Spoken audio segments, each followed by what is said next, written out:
Right, item number 8, adoption of statement proposal of draft fees and charges for consultation. Mr. Nicholas Carroll. Good afternoon, Your Worship and Councillors. I'm here for the next 3 items, 8, 9 and 10, which in reality are more like a package to do with the annual plan going out for consultation, but they've been broken down into some specific chunks just to make sure that we're ticking the right boxes from a process perspective. In terms of this first item, item 8, it's essentially the adoption of the fees and charges for consultation. Should be no surprises there. You've worked through these at a workshop on the 10th of March. Just a reminder as well from that workshop, there are a bunch of other fees and charges that we have as a council that we're not required to consult on, and those will come back to you at June, where you can consider those as part of an overall package for approval. But these are the ones that we are required to consult on. Okay, thanks, Nick. Any questions on the first one? Fees and charges? No, that being the case, could I have a movement, please, for that? Thank you, Councillor Krasowski, seconded by Councillor Williamson. All those in favour, please say aye. Aye. Against? Item number 9. Right, this one again is relatively straightforward. It's simply picking up the supporting documentation that goes along with the annual plan and seeking your approval for that to go out. There is one amendment which I have to bring to your attention. It's a relatively minor one, but it could have some significant impacts. So on page 33 of your attachments, this is in the funding impact statement, page 33. Section 4.2, differentials, sitting in the middle of that page, has a table. And you'll see in the right-hand column of that table, we've got 1,000 for a number of lines, and then we've got 1,800, 1,800, and 1,000. That should be 1.0, not 1,0, and all the way down through that table. So all those commas need to be decimal points. Not a big one, but could have some significant impacts. So best we get that right. But other than that, there are no other proposed changes. Cool. Thanks, Nick. Okay, any questions or queries, Nick, on the item number 9? Suggested resolution there, 1, 2 and 3. Councillor Body? This also is to do with attachment 2, is it not? Because the second one talks about attachment 2, attachment 3, attachment 4. And attachment 2 relates to prospective financial statement, which is the paper I've given all the councillors. Sorry, unfortunately, Nick hasn't got one.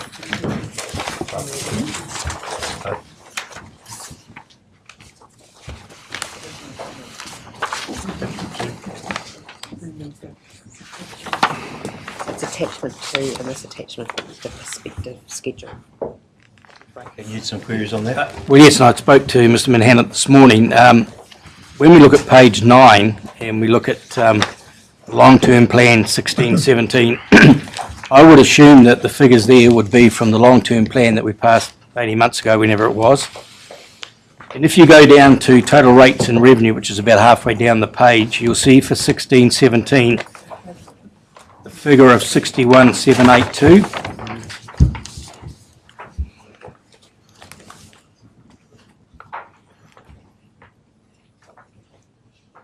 Figure that I've got in the long-term plan that we just did was 62 million. This is saying 61. So I'm just trying to query as we go through, even on page 10, as you see by the list I've given you, the long-term plan figures excuse me, are different than to the long-term plan figures given as an attachment 2. And Mr. Manhattan gave me a reason. I'm not sure at this stage whether I agree or disagree, but I've always thought that if you have a long-term plan, that figure stays consistent in any of your documentation. Your change would come along when you look at the annual plan 16-17 versus what we actually said in the long-term plan for that figure. Through the chair, there's one thing that we can't control, and that is change to accounting standards. When we do our annual report each year, and it's audited by New Zealand Audit, one of the things that they check on is our accounting treatment. When we did the original long-term plan, as far as the rates revenue is concerned, we grossed up the revenue and treated the rates remissions as an expense. When we came to do the last annual accounts, we were required to net off the rates remission against the rates income. Hence the difference there of 821,000 between the LTP figure shown in the draft annual plan going forward and what the LTP was.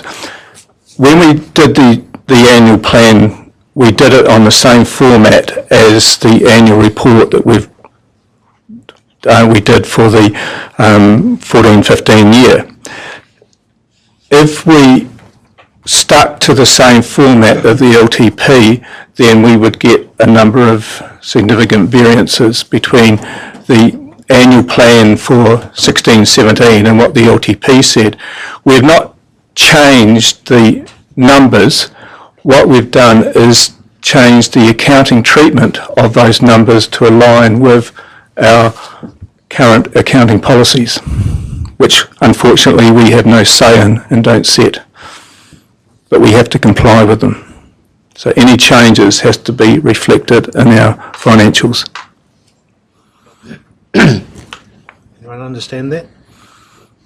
Everyone understood it? Well, quite simply, where we had 62,603 in the long-term plan, that included rates remissions before the remissions occurred of 821,000. The figure we're now showing of 61,782 is that 62,603 less the rates remissions, so we are showing net rates income, not gross rates income, and that aligns with the accounting treatment. Just through the chair, so taking that that thought forward, Alan, into expenditure, if we look at one that councillor Body's done here, operating expenditure, and that the difference between that and what's reported in the LTP, can you just walk me through why the difference is for that one? So that's what page... 114, I think it is, not, yeah. 114, the LTP, page 10 for your... Page 10. Do you want the long-term plan copy? No, if I can ask Mr Crawford to assist in that regard. I'll let John talk it through, because I just want to, I get what you're saying here with the rates remission, I just want to understand the logic then for this one here. Total operating expenditure. John's got page 10 on here, I suppose. Yeah, page 10. Yeah.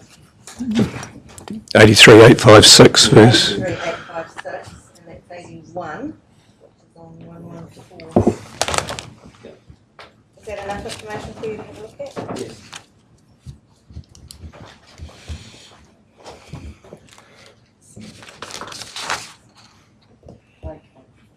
All the annual plan numbers are... It's probably related to the petrol tax fines and other sundry income of 1,060,000, which is once again another accounting treatment. Is that correct, John? Well, I think what we're looking at there is the operating expenditure. It's simply the 821,000, which was previously shown by the one as an expenditure item. It's now been netted off against income. Because the income has changed. They both change and net out to the same net. Same figure. Result. Income is reduced, but also the expenditure is reduced. Yeah. It's exactly the same bottom line. The same line. Just for disclosure, the same. change to be more consistent with the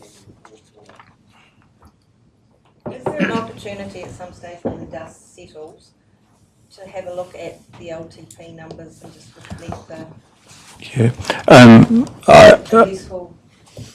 Yeah. This is is our document. Yeah. And it doesn't, they don't marry. Okay. Through the chair, this is adopting a set of financials for consultation. At the end of June, you will be adopting the annual report. So what we will do, subsequent to this meeting, we will send out for each of the numbers that differ between the LTP as per this document and the LTP as per the document in front of you, line by line, what the changes are. Because, as I say, it's not as if you're adopting the annual report, annual plan today. So there is time for you to understand it and give any further input. Okay, no, I'm comfortable with that. Mr. Chairman, just the final shot, so to speak. On page 9, so I've got it, on the LTP page 80, in the 16-17, the total comprehensive revenue and expenses are 94 million, but at the bottom of page 9, the same figures are 13 million. Well, we just spent it, the difference, but no, we will include That's why I'm going on holiday. Yeah, we will include all those in the explanation to you.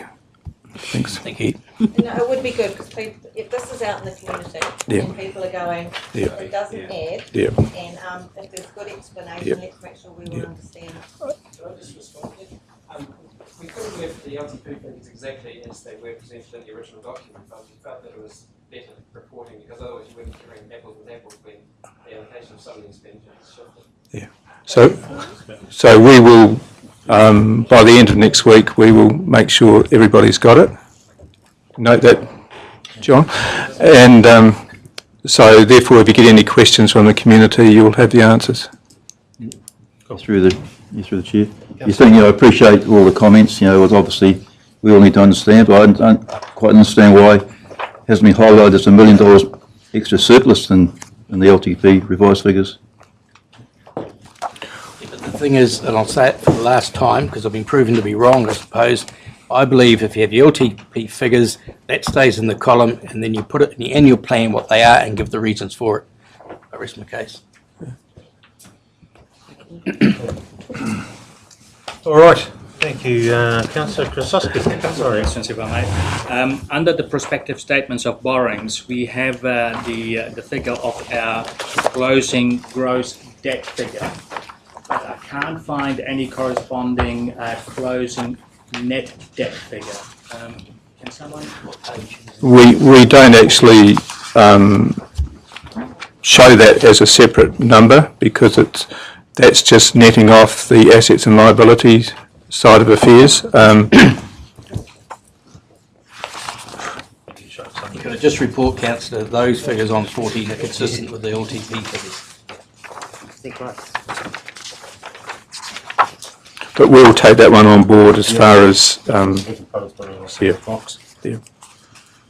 And my last point, as I still have some concerns as regards to the language that we use and the rates remission policy, a proposed policy, where I believe it is possible for some ratepayers to believe that there will never ever be a charge to them for connecting up to the water supply. Council hasn't made that decision yet.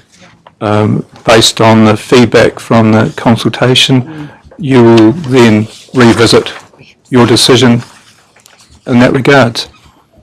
Again, I come back, unless you actually consult on that possibility, will you in fact be able to do that then, without going back to a consultation later on? I believe it is part of the consultation document. We're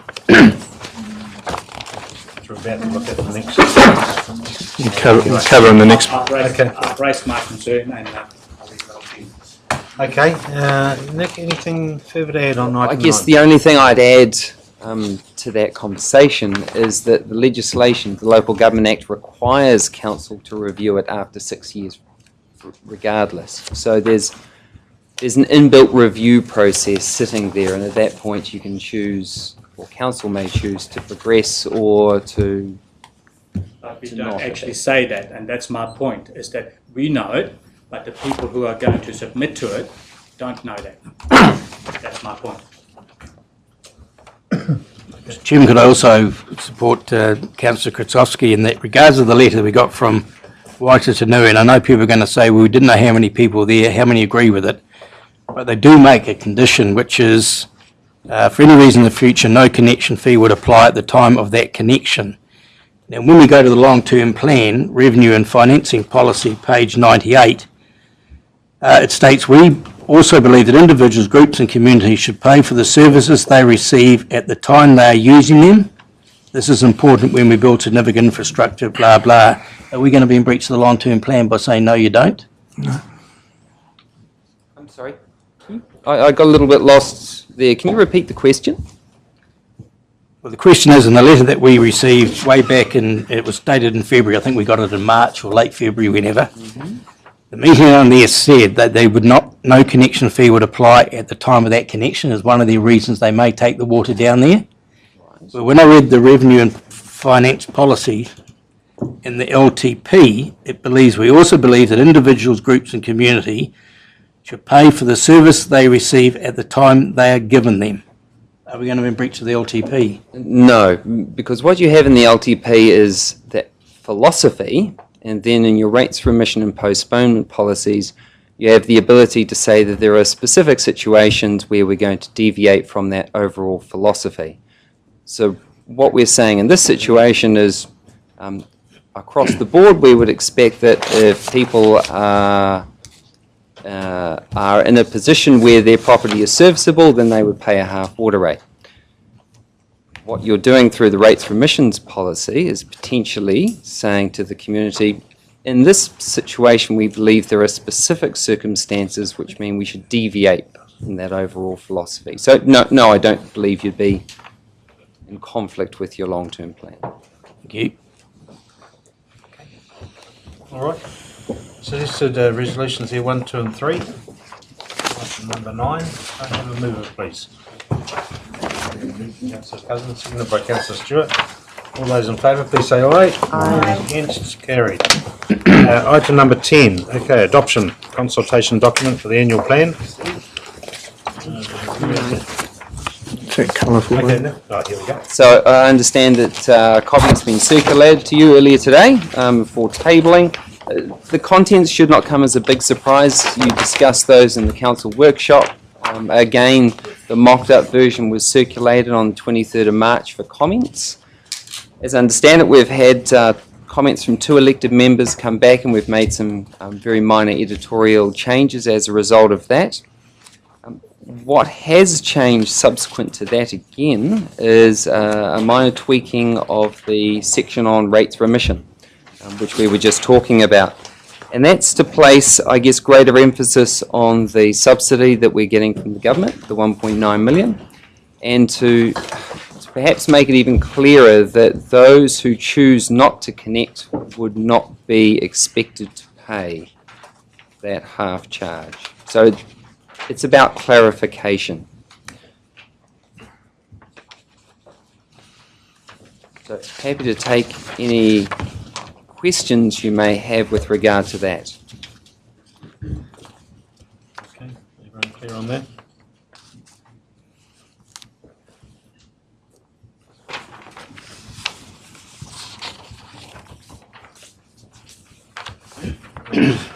Any other part of the consultation document?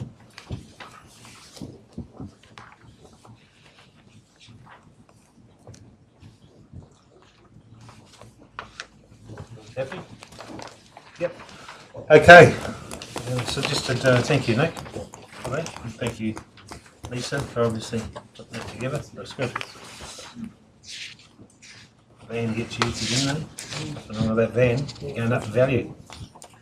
Couldn't get all the kids into the van, unfortunately. Are they freedom camping? No. Don't get me started. All right, suggested resolution that we hit the road. We'll get this out there. Could I have a mover, please, for that? Councillor Williamson. Thank you. Seconded by Councillor Hickling. All those in favour, please say aye. Aye. Against? Carried. Yeah. The tree in the view, sorry? The tree blocking the view though. Don't worry, we're pretty careful on that.